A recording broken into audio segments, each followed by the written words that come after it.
The living room is perfectly quiet, yet your heart is racing as if you are standing on the edge of a high-altitude cliff. You are 35 years old, sitting on a sofa you paid for, with money you earned at a job you excel at, surrounded by people who claim to love you.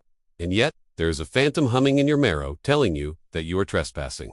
You feel a sudden, inexplicable urge to apologize for the space your body occupies. You look at your hands, and they feel like borrowed tools. This is the quiet horror of a life built on top of a burial ground. You have become a master of the secondary gain, a person who can solve any problem except the one that involves being seen without a function. You are waiting for the other shoe to drop, not because you are pessimistic, but because your nervous system was calibrated in a house where silence was never peace. It was merely the pressurized interval between storms. You might notice that you cannot simply sit. When you try to rest, a low-grade static begins to hum behind your eyes, a restless itch that demands you find a task, a list, or a person to fix. This is not a personality trait. It is not high-functioning anxiety or a strong work ethic. It is a survival reflex that has outlived the threat it was designed to neutralize. Long ago, you learned that being still was a liability. To be still was to be a target, or worse, to be invisible. You discovered that the only way to ensure your proximity to those you needed was to become indispensable to them. You traded the messy, loud needs of a child for the quiet, predictable utility of a caretaker before you were tall enough to reach the kitchen counter. You didn't choose this. Your biology chose it for you because the alternative, the loss of the connection that kept you alive, was a psychological death you couldn't afford. The world sees you as competent, perhaps even formidable, but you know the truth. Your competence is a cage. It started when you began to monitor the micro shifts in the air of your childhood home. You became a human barometer, sensitive to the tightening of a jaw, the specific weight of a sigh, the heavy cadence of footsteps in the hallway. You learned to manage the emotional climate of the adults around you, because if they were unstable, you were unsafe. You became the emotional shock absorber for a system that was never designed to hold you. This is the invisible weight of early responsibility, where the roles were reversed and the child became the steward of the parent's fragile psyche. You didn't have the luxury of a developmental middle ground. You jumped from helplessness to hyper-responsibility, bypassing the phase where one is allowed to be messy, demanding, and soft.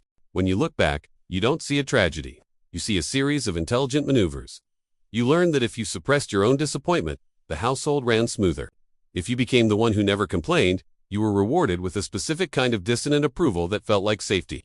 This was the birth of your internal vigilance. You began to live several seconds into the future, anticipating needs before they were voiced, solving problems that hadn't happened yet, and editing your own personality to fit the narrow gaps left by the people around you.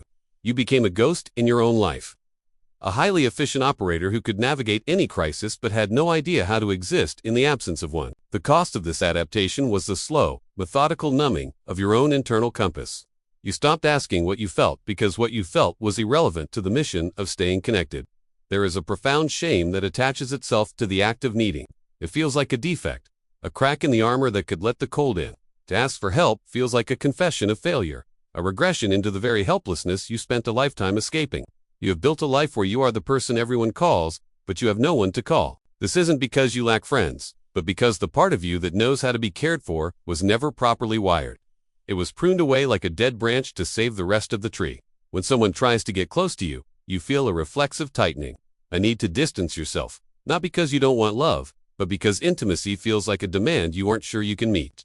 You are afraid that if they see the void beneath the competence, they will realize you have been performing a person rather than being one. This strategy worked. That is the hardest truth to digest. It kept the peace, it kept the family together. It got you through school and into a career. You're a survivor of your own childhood, and these patterns are the medals you wear for a war that was never declared. Your hyper-independence was the only logical response to a world where support was inconsistent or came with a price tag you couldn't pay. Your discomfort with rest is the lingering echo of a time when being useful was your only currency. You aren't broken. You are perfectly adapted to a set of circumstances that no longer exists. But your body doesn't know the war is over. It is still scanning the perimeter, still checking the locks, still waiting for the moment when your utility will be questioned and your seat at the table will be revoked. The exhaustion you feel now is not the kind that sleep can fix. It is the allostatic load of decades of emotional self-regulation, the literal wear and tear on your tissues from staying in a state of high alert. You are tired of being the strong one, yet you are terrified of what happens if you stop. If you are not the fixer, the achiever, the one who handles everything, then who are you? The old version of yourself is a suit of armor that has become fused to your skin. To take it off feels like flaying yourself alive. It feels like a loss of self, even though that self was a construction built for the benefit of others. You are grieving the loss of the only identity that ever made you feel safe, even if it never made you feel happy. When you finally begin to step back, the guilt is immediate and physical. It feels like you are doing something wrong, something dangerous. You might find yourself picking fights or creating chaos just to return to the familiar tension you know how to manage. Safety feels boring, or worse, it feels like a trap. You have been conditioned to believe that if you aren't struggling, you aren't earned. The idea of receiving care without having to perform for it is so foreign that it feels like a threat to your dignity. You have spent your entire life believing that love is something you do, rather than something you are. You are a human doing, desperately trying to remember how to be. The realization is not a sunburst. It is a cold, gray morning. It is the understanding that you have been a loyal soldier to a cause that went bankrupt years ago. You are holding on to the tools of your survival as if they are the things that define you.